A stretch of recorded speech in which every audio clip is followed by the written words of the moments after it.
तव प्रीति ददाम्यहम् ओम श्री विघ्नेश्वराय नमः श्रीगंधचंदनं समर्पयामि अक्षतल ओम करवीर इज्जाति कुसुमैश्च चंपै गवग्र शुचिः शतपत्रैश्च कलहारै अर्चयत् विघ्नेश्वर श्री विघ्नेश्वराय नमः अक्षतान् समर्पयामि అమ్మ ఇప్పుడు స్వామి వారికి 16 మంత్రాలతో షోడశనామ పూజ ఇక పూలు ఎక్కువగా ఉంటే పూలే సమర్పించండి లేదంటే అక్షంతలు సమర్పించండి కుంకుమైనా పర్వాలేదు ఓం అలాగే వినాయకుడికి పుష్పం తీసుకోండి ఓం గణానాంతం గణపతికం ఏకలింగ వీరాం మమమస్తవస్తవం జ్యేష్ఠరాజం బ్రహ్మణం బ్రహ్మణస్పద ఆన శృణ్వన్నోద విస్తీర్ణ సాధనం శ్రీ మహాగణాధిపతి నమః ధ్యానం సమర్పయామి సమర్పించేయండి ఇప్పుడు సంకల్పం ప్రారంభం ఏమ సంకల్పం అంటే పూజ మొత్తానికి ఇదే ప్రధానమైనటువంటి కారణం ఏది సంకల్పం మనం ఎన్నో పూజలు చేసి ఉంటారు అన్నిట్లోనూ సంకల్పం అనేది తప్పనిసరిగా చేస్తాం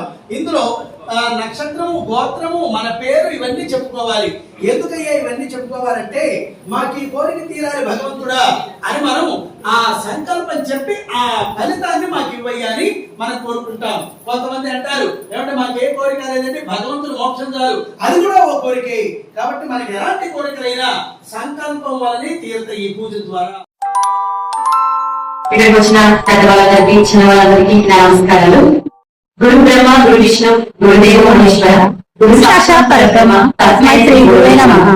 గురువుని ఎంతో ప్రీతి పాత్రంగా అందరూ పూజిస్తూ ఉంటారు. మాతృదేవ భవ పితృదేవ భవ ఆచార్య దేవ భవ అన్నారు. అంటే తల్లి వెంటున్న తర్వాత గురువుకి ఎంతో గొప్ప స్థానం కల్పించారు. గురువు ఎందుకు ఉండాలి అని అంటే భగవంతుని చేయాలి అని అంటే మనం గురువు ద్వారా వెళ్ళాలి అని అన్నారు. అలా అన్నారు. అంటే ఒక ఉదాహరణ చెప్పాలి అంటే అలా భగవంతుని చేరడానికి అంటే మనం పూజ చేస్తాం భగవంతుడికి ఏ విధంగా చేస్తాం మన మధ్యలో వాటి లాంటివి ఏముంటాయి పువ్వులు లేదా ఒక మంత్రజపం లాంటిది ఒక హారతి లాంటిది ఒక దీపారాధన చేయడం లాంటిది అలాంటివి మనం మధ్యలో హారతిగా తీసుకుంటూ ఉంటాం అన్నమాట భగవంతుడికి మనం మన భక్తిని చూపించడానికి మన ప్రేమను చూపించడానికి. అలాగే గురువు కూడా మనకు అంతే మొత్తం ఎందుకంటే మనం మంచి మార్గాలు నడవడానికి ఒక ఆధ్యాత్మికంగా ఎలా వెళ్ళాలి ఎలా ఉండాలి అని చెప్పడానికి ఒక గురువు కావాలి. అది ఒక మంచి గురువు ఎంచుకోవడం వల్ల మన జీవితం సార్థకం అవుతుంది అని అంటారు.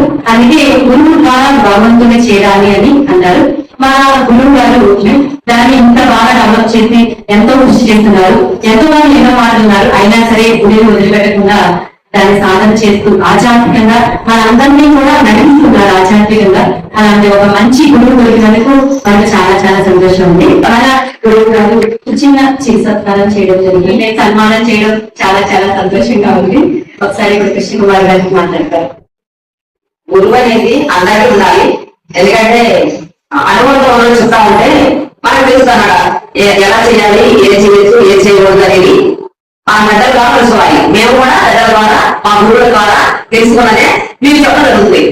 అలాగే ఎంతమందికి విష్ణు సహస్రనామ పారాయణ ఏంటి తిరుపావళి ఏంటి మరి ఇలా చేయండి అని మీకు కూడా చేసి చదువులో నాకు ఎవరు కలిగిందని అనుకోవాలి. ఎందుకంటే భక్తులు తయారు చేయాలంటే ఒక టార్గెట్ ఉంటారు కదా అలా రాని మనకు చాలా సంతోషం. అందుకే చేసి గురువు గారు సుబ్రహ్మణ్య గుప్తా గారికి గురు పౌర్ణమి శుభాకాంక్షలు. జై శ్రీమన్నారాయణ. జై జై శ్రీమన్నారాయణ. విజ్ఞానం ప్రజ్ఞానం జానదపి జానత్ సంకల్పమానం ప్రకల్పమానముపకల్పమానముపక్లుప్తం క్లుప్తం శ్రేయో వశీయ ఆయుత్ సంబోధం బోధం చిత్రకేతు ప్రభానాభాన్ సంభాన్ జ్యోతిష్మాగస్తేజస్వానాతపగ్రస్తపన్నభితపన్న